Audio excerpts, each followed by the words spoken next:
네, 신성델타테크 주주 여러분들 반갑습니다. 강프로입니다. 자, 오늘 신성델타테크가 3.8%대 하락세를 보이고 있고요. 그리고 22평을 위협하는 수준까지 내려왔습니다. 보통 이런 역배열 구간에서 22평을 위협했을 때는 하락세를 조금 더 보이는 게 일반적이기는 한데, 제가 어저께도 말씀드렸죠. 방향을 바꿨다고. 그 방향을 바꾸는 과정에서 어떻게 이 시세 구간을 체크를 해야 되냐면, 그쵸? 60일 이평선의 기울기가 꺾여 내려올 때까지 내가 어느 정도의 위치에서 매수를 해야 되는지 그 시작점이 중요합니다. 이런 과정에서 초전도체 관련된 내용이 있잖아요. 이런 부분보다 더 중요한 게 가격입니다. 가격. 자, 제가 방향을 바꿨다 그래서 바로 매수를 하는 게 아니라고 이야기를 드렸죠. 그쵸? 방향은 바뀌었지만 내가 매수해야 되는 구조는, 그 가격대에 대한 구조는 철저하게 정배열 구간에 맞춰서 진행을 한다. 그 부분 잊지 마시고. 근데 제가 이 방향을 바꾼 핵심 사항은요. 다시 말씀드리지만 여기 22평에 대한 지지력이 강하다, 그런 부분보다 상대적으로 초전도체 관련된 종목들의 가격대가 너무 낮아요. 그쵸? 이제는 신성델타테크의 움직임뿐만 아니라 서남이나 파워로직스 같은 종목들 내용을 같이 한번 빗대어서 이야기를 한번 드려볼게요. 서남 그리고 파워로직스. 자, 이미 초전도체 관련된 시세가, 그쵸, 다 반납을 하고 난 뒤에요. 그러면 기술적 반등 구간에서 신성델타테크도 오히려 위로, 그쵸, 윗방향으로 한 차례 더 올릴 수 있는 상황을 만들 수 있습니다. 그러기 위해서는 가격이 가장 중요합니다. 얼마에 살지. 그쵸. 그리고 제가 항상 강조드리는 내용이 있는데, 초전도체 관련된 내용으로 인해서 주가의 위치를 판단을 하면 사실상 이거를 계산할 수가 있을까요? 그 계산 자체가 불가능하잖아요. 왜 그러냐면 초전도체로 인해서 실적이 발생된 부분이 없으니까. 그런데 그 시작점까지 내려온 종목들, 관련된 종목들 중에서 내려온 종목들이 있다면 상대적으로 낮은 종목을 사면 안 됩니다. 왜? 시세가 그만큼, 즉 수급이 그만큼 끊어져 있다는 거니까. 그런데 이쪽에서의 기술적 반등이 진행됐을 때, 그쵸, 어떠한 좀 수급적인 개선 사항이 나올 수 있고, 그 구간에서 우리는 단기 공략으로 이 상황을 한번 봤을 때 거의 한 30%에서 많으면 한 40% 정도까지도 수익을 낼 수 있는 구간이 아직 한 번은 남았다. 그것 때문에 제가 다시 이야기를 드렸었던 겁니다. 그러면 지금 신성델타테크를 우리가 어떻게 봐야 되는지는 한 가지 내용만 보면 되겠죠. 서남이나 파워로직스를 토대로, 그쵸, 가격대를 어느 정도까지 잡는지. 자, 그랬을 때 제 개인적으로는 그렇습니다. 6만 원대 내가 만약에 보유하고 있다. 그러면 정말 죄송하게도 손실 부분을 어느 정도는 감당을 하셔야 될 겁니다. 물론 제가 이 지난주에 매매를 한번 거쳤거든요. 근데 지난주에 매매를 한번 거치면서 대략 한 25% 정도의 수익을 내고 나왔어요. 그런 과정이 한번 지났기 때문에 6만 원대에 있었던 그 매수가에 있는 분들은 약간의 손실을 감당하고 나오는 정도까지는 인정을 하시는 부분이 조금 필요할 것 같고요. 그리고 한 5만 원 정도에 내가 만약에 보유하고 있다, 그러신 분들은 뭐 손실을 보지 않을 겁니다. 아마도. 그쵸? 시세 구간을 계속해서 체크를 해봐야겠지만 손실을 보기 위한 조건은 아직까지는 마련되지 않습니다. 그리고 기본적으로 봐야 될 게 이동평균선에 대한 부분도 있겠지만, 그쵸, 이동평균선에 대한 뭐 이탈 유무, 그쵸, 돌파 유무, 이런 거는 이미 떠난 이야기고요. 무엇보다 22평에서 지지 받을 거다. 지지는 못 받을 가능성이 굉장히 높습니다. 단지 이 등락 구간에서 저가를 어느 정도로 잡고 다시 재시세 구간을 만드는데, 그 만드는 과정에서 제 판단으로는 짧으면 한 달, 그리고 길면 2달 정도의 횡보를 거칠 수 있고요. 그 횡보하는 과정에서 가격대를 정하는 건 62평을 기준해서 보겠지만 62평 아래일지 위에서 갈지는, 그쵸, 횡보하는 과정에서 결정이 될 겁니다. 그리고 무엇보다 지금부터는 올라갈 때 쫓아가지 마세요. 제가 요 구간 있죠? 여기 요 날 11월 15일 날 제가 매수를 했는데, 이때는 올라갈 때 추격을 해도 됩니다. 왜? 첫 번째 바닥이 잡히는 과정이었으니까. 그런데 여기 두 번째 바닥이 잡히는 과정에서 올라갈 때 추격을 한다? 그게 아니라 정배열 구간에서 추격을 하는 겁니다. 오히려 더 높은 가격에 사더라도요. 만약에 그렇게 됐을 때는 6만 원대 매수하신 분들까지도 손실을 거의 안 볼 수 있는 상황이 될 겁니다. 왜? 고가가 여기 6만 5천 원대까지 확대될 수 있기 때문입니다. 자, 그러면 이런 구간에서 우리가 확인하고 매수했을 때 정확하게 이 시점을 기준해서 한 30에서 한 40% 정도의 수익 구간이 발생하죠. 그리고 이 7만 원을 넘어서 뭐 10만 원 간다, 20만 원 간다, 이런 거를 2년 뒤, 3년 뒤에 그렇게 갈 수 있지 않을까? 그렇게 생각하시는 분들이 있을 수도 있는데, 거기까지는 죄송하게도 제가 잘 모르겠습니다. 저는 개인적으로 초전도체가 결과적으로는 친환경에 대한 핵심 소재라고 생각은 하고 있는데, 그게 언제 상용화될지 제가 알 수 없잖아요. 그래서 현실적인 대안을 제가 마련을 하는 거니까 그 현실적인 내용을 토대로 봤을 때 신성델타테크는 아직 한 방 남았지만 가격이 중요하다. 그래서 제가 계속해서 그 가격을 토대로 한 신고가 매매에 대해서 이야기를 드리는 거고, 그리고 여기 강프로의 무료 소통방에서 계속된 신고가 매매를 진행을 하고 있습니다. 그쵸? 여기서 뭐 오늘 같은 경우에도 제가 뭐 종근당이라든가 시초가 종목들 같은 경우에는 뭐 칩스앤미디어라든가 이런 종목들을 계속 공략을 하고 있고, 자, 종목에 대한 내용을 보면요. 자, 종근당 한번 보겠습니다. 자, 보세요. 신고가 구간에서, 그쵸, 지금 매물 소화 과정을 보내고 있잖아요. 그러면 추가적으로 상승이 나오는 이 구간에서는, 그쵸, 재상승 구간에서 정말 폭발적인 상승이 나올 수 있습니다. 그래서 종근당은 제가 단타로 들어가는 게 아니라 단기 전략으로 지금 진입이 되어 있는 상태고 2주 안에 수익을 전환시킬 수 있는 내용, 그쵸, 그 내용으로 가격을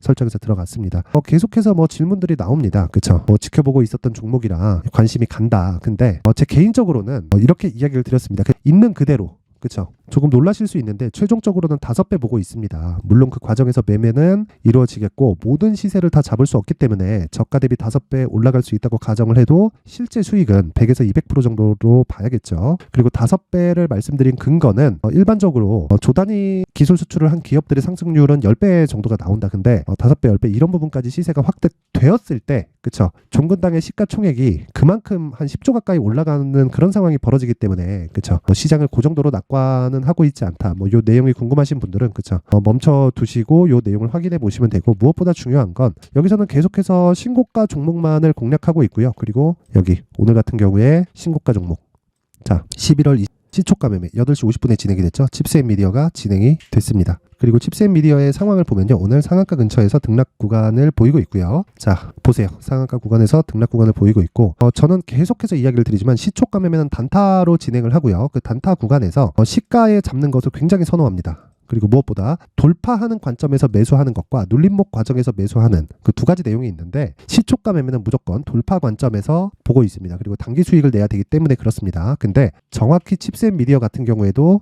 그쵸, 신고가 구간을 돌파하면서 추가 시세가 발생하는 내용이 있고, 시가 대비해서 본다면은, 자, 시가 3%, 종가 지금 26%, 저 고가는 29%대, 그쵸, 상한가 부근에서 등락을 보이고 있습니다. 그러면 하루에 23%대 수익이 발생한 거죠. 자, 그러면 항상 이야기를 드리지만 답은 하나예요. 답은 더 이상 뭐 내용이 뭐 중요하거나 그런 게 아닙니다. 답은 하나예요. 답은 뭐냐? 무조건 신고가 매매를 하자.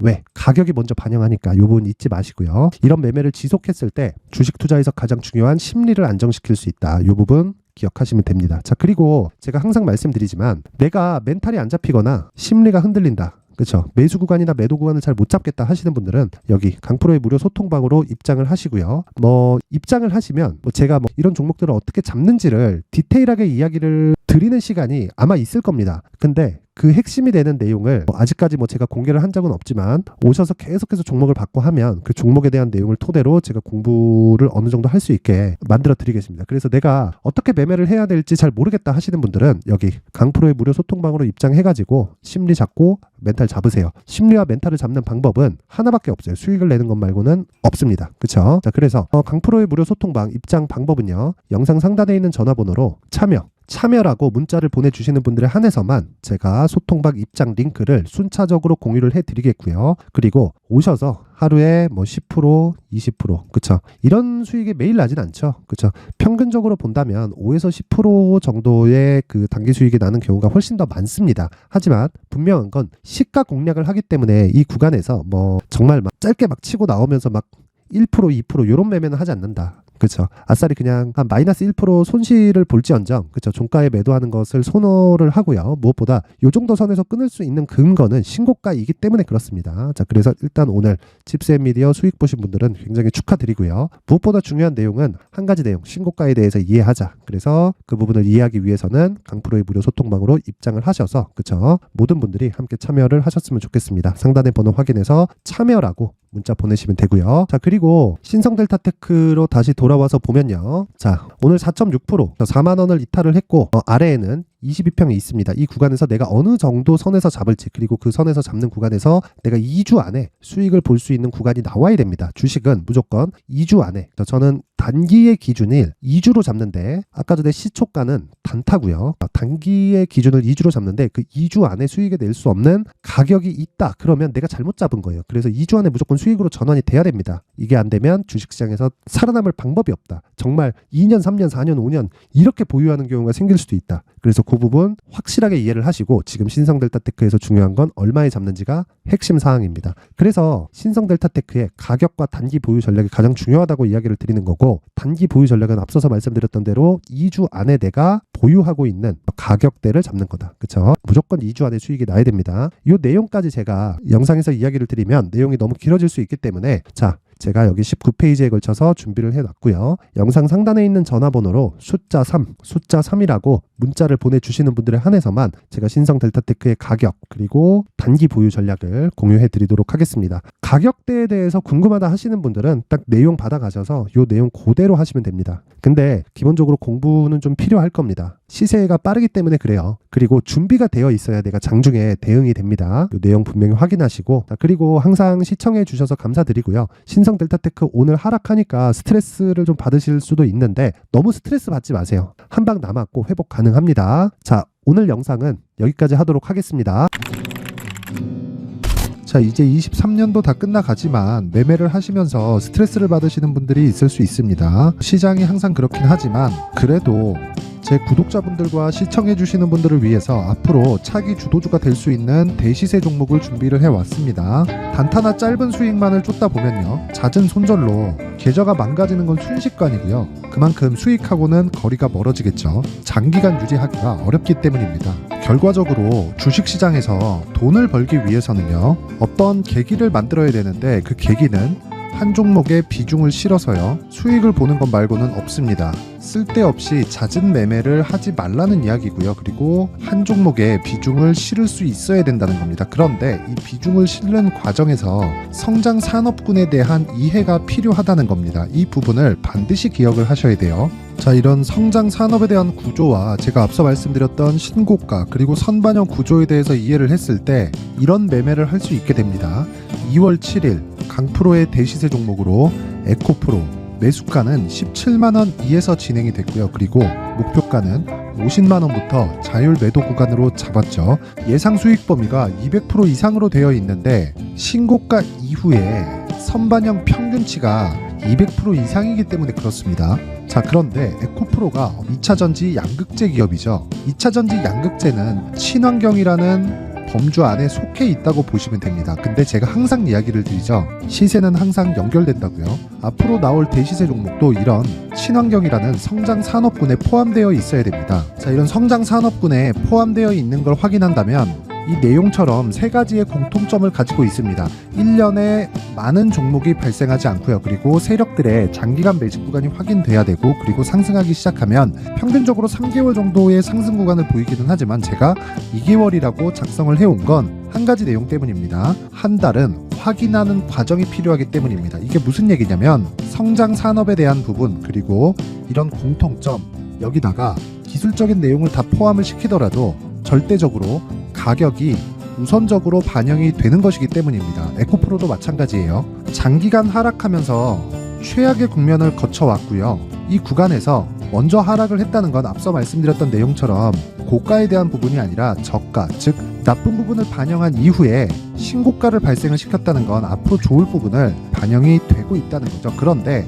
본격적인 시세는 신고가 이후라고 말씀을 드렸고 지금은 매물 소화 과정을 보내고 있습니다. 앞서 말씀드린 대로 가격 먼저 분석을 끝냈죠. 그리고 나서는 정부 정책의 방향과 맞는지를 체크를 해야 되는 겁니다. 2023년 대시세 종목인 에코프로도요, 정부 정책의 방향에 맞는 종목이라고 볼 수 있겠죠.